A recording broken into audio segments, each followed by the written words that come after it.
Good morning and welcome to Charting the Markets on Monday, the 22nd of January 2024. Last Friday, the S&P 500 hit a new all-time record high amid a buying frenzy of AI-related stocks.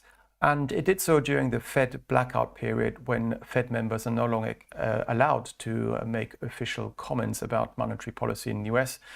And as the US earnings seasons continues today with United Airlines and tomorrow with Netflix and GE. And this rally in the S&P 500 came on the back of the University of Michigan's consumer sentiment, seeing its highest reading since July of 2021. And basically investors just all piling in, pushing the S&P 500 above its January 2022 high at 4,817 to around the 4,850 mark. Now, other US indices such as the Nasdaq 100 also rallied, with tech stocks being bought up in mass. And what we're seeing is also this morning, at least, we saw earlier this morning, European equity markets trading in 3-week highs. But since then have come off slightly ahead of tomorrow's Bank of Japan and Wednesday's Bank of Canada and Thursday's ECB rate decisions. Now, in Asia, the stock markets, the picture is completely different in that the Hang Seng continues to slide quite drastically as investors are removing money from the Chinese stock markets and piling that one into the Japanese stock market, with the Nikkei 225 continuing to rise and having breached through the psychological 36,000 mark as the Bank of Japan keeps to its dovish interest rate policy, and therefore the yen remains quite weak, and therefore investors still being very interested in buying the Nikkei 225.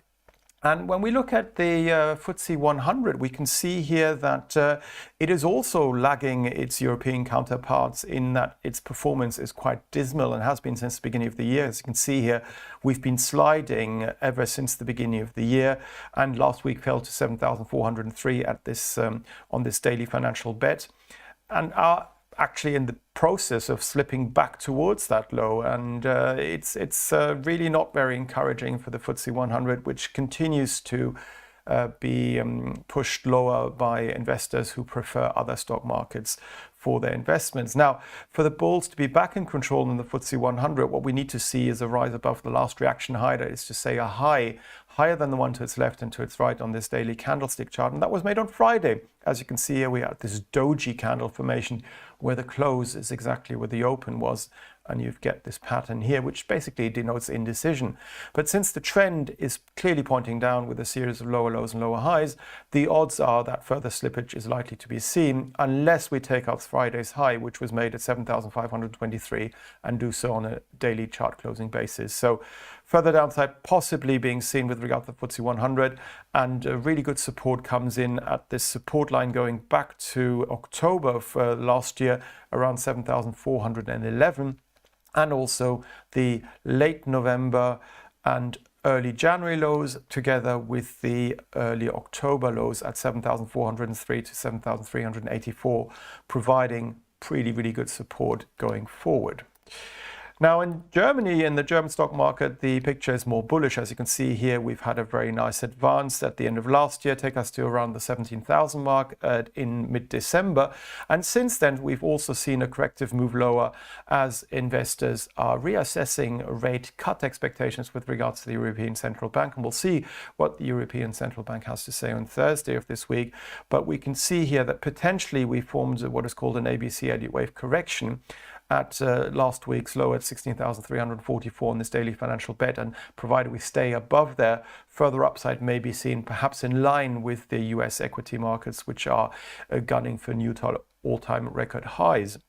Now here earlier this morning we failed just marginally below the January downtrend line around 16,722 and are retracing lower short term, but we're approaching support coming in around the 20th of December low at 16,595, which may hold. And if not, we've also got as minor support last Thursday's low at 16,535, which could also act as support. But basically, provided we stay above 16,344, even if short term we're going to retrace lower, further upside is more likely to be seen than any downside reversal in the days and weeks ahead for the DAX 40 contract. And coming to the US markets, you can see here that the S&P 500 extended its rally on Friday and broke through all resistance areas, not just the earlier January 4,803 high, but also the January 2022 high at 4,817, and basically rallied to above 4,850 in overnight trading earlier this morning. You can see here we have a price gap, which may or may not be filled later on today. But the impetus is really to the upside, and any short-term retracement lower is probably a good opportunity to jump onto the bandwagon and actually go long the S&P 500 as it heads towards the psychological 5,000 mark. And this view will remain valid as long as we stay above the last reaction low, that is to say the low on this daily candlestick chart, which was made last Wednesday at 4,715. The US dollar has been trading in a little range over the last few days as investors are debating what sort of monetary policy will be seen out of several central banks, for example, Bank of Japan tomorrow, and also the European Central Bank on Thursday, and the Fed next week. And we can see that investors with regards to FX markets are quite cautious at the moment and not really doing much, waiting for the next breakout to tell them more about what the possible direction of the future medium-term trend may be. And you can see here the euro against the US dollar has been trading in a very small sideways trading range since last Wednesday, when it made its low at 108.45, which incidentally was made where the 200-day simple moving average also came in. And since then we've basically traded along this orange line here, the 55-day simple moving average, around 109.03, and have remained below this December to January downtrend line at 109.08. And as long as we remain below that level, further sideways trading is likely to be seen. If we were to slip through the 108.45 low from last week, we could then fall back towards the high seen at the beginning of November at 107.54, and also the December low at 107.24. So that's possibly going to happen if we were to fall through 108.45. Now, if the bulls were to remain in control short term at least, and if we were to rise above 109.09 this morning's intraday high so far, we may get a move back towards the psychological 110 area, but probably not much more than that. So the euro being pretty subdued against the US dollar, and we'll see what the ECB has to say on Thursday, and whether the currency pair will start to move more then as we get closer to that major monetary policy decision. The British pound has also been rising against the US dollar over the last few months, but since November of last year, we've actually been trading in a sideways trading range, even though we've had a slightly bullish bias here. As you can see here, we still have a series of mainly higher lows and some higher highs. But since the end of December, we are really in sideways trading territory because we have a series of lower highs and higher lows or lower lows. So it's sort of a mixed sideways trend at the moment. But from a technical perspective, as long as we stay above last week's low at 125.97, as you can see here, and also above the orange line, the 55-day simple moving average around there, further upside is more likely to be seen than any downside reversal. If we were to rise above today's high at 127.24, the next upside target would be last week's high at 127.86, together with the late November high at 127.33. So 127.33 to 86 could be the next potential resistance area, together with the mid-December high at 127.94. But it's likely to once again cap the currency pair on the upside. Now, the downside, as I said, pretty good support going back to the end of December and beginning of January. And basically this comes in between 126.12 and 125.97. As long as we stay above there, we're still in a sideways trading range.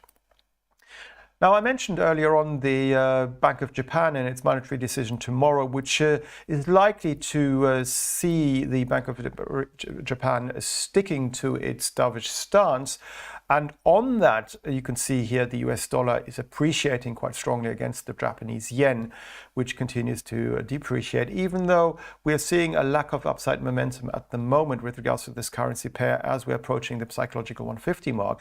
You can see here that on Friday we rose to 148.80 and since then have been trading in a very low volatility, low trading range. And that's not surprising because obviously everyone is waiting for tomorrow's Bank of Japan interest rate decision, but also wants to see whether the Bank of Japan is going to say anything more about when it is likely to stop its dovish stance later this year and perhaps start to raise interest rates. The gold price has been interesting of late as the US dollar really hasn't moved that much. Now you can see the gold price basically it slid last week to the psychological $2,000 per troy ounce mark, but then bounced back and rose to around $2,039 per troy ounce before earlier today falling back once again to the orange line here, the 55-day simple moving average, $2,021. Now last week, as you can see here, it acted as support, or the week before I should say, and perhaps it will do so again today. If not, then we've got this low from the 11th of January at $2,013 per troy ounce, which may act as support ahead of the highs seen back at the end of October and at the end of November between $2,009 and $2,007 per troy ounce. And those together with last week's low at $2,002 should act as pretty good support. Having said that, you can see here a series of lower highs and lower lows, which is the definition of a downtrend. So perhaps the gold price is likely to slide further in the coming weeks. And if we were to fall through the psychological $2,000 mark, we would most likely not only be heading down to the December low at $1,974 per troy ounce, but also towards the red line here at $1,965. So that's a possible downside target area if we were to fall through the psychological $2,000 mark. If, however, if we were to rise above Friday's high $2,039, we could then once again engage the high seen on the 12th of January at $2,062. But don't forget, that is marginally below a major resistance area made up of the 2020, 2022 and May 2023 highs between $2,070 and $2,082 per troy ounce. So a lot of resistance ahead basically for the gold price. Let's talk about crude oil, and we can see that the crude oil price last week, let me just zoom into this chart, rose, as you can see here, from its low on this front-month futures contract at 70.61 to Friday's high at 74.64. But earlier this morning came off again as production from Libya's largest oil field, Al-Shahara, resumed following a 3-week stoppage caused by political protests. And so far this morning we slid down to 72.57 and have held there. So from a technical perspective, what we're seeing since the beginning of the month of January really is just a sideways trading range. Every time we go down towards the psychological 70 mark, we seem to be holding there. Every time we go up towards $75, $76, we seem to be capped. So basically further sideways trading in store. Short term, we've got resistance potentially coming in at the 55-day simple moving average here, the orange line at $73.79. And then obviously at Friday's high at $74.64. And then also at the current January high at $75.27. Last but not least, let's have a look at natural gas prices, because these have come off not just in the US, as this chart is showing you. This is the US natural gas futures price front month contract, but also in Europe, as basically the cold weather we've seen in the US and Europe is giving way to a much milder weather forecast. And you can see here we actually gapped lower from Friday's low, which was made at 2:30.06, and are currently trying to close that gap. There is some resistance on the way though on the December low at 2:21.1, so that could be a resistance for the gas price, and if not, then Friday's low at 2:36, 2:30.6 you mean, I mean basically here. And if we were to fall through today's intraday low at 2:15, I would have to move out onto a weekly chart to show you this. We would then be heading down again to basically the May of 2023 low at 209, and then below there we've got the April 2023 low at 20650. So these are potential downside targets for natural gas prices. As you can see here, we are clearly in a downtrend, a series of lower lows, lower highs, and even if short term we were to see a minor bounce, further downside is most likely to be seen in the near future. Thank you very much for watching Charting the Markets with me, Axel Rudolph. Please feel free to follow me on X, formerly known as Twitter. My handle is at AxelR_IG.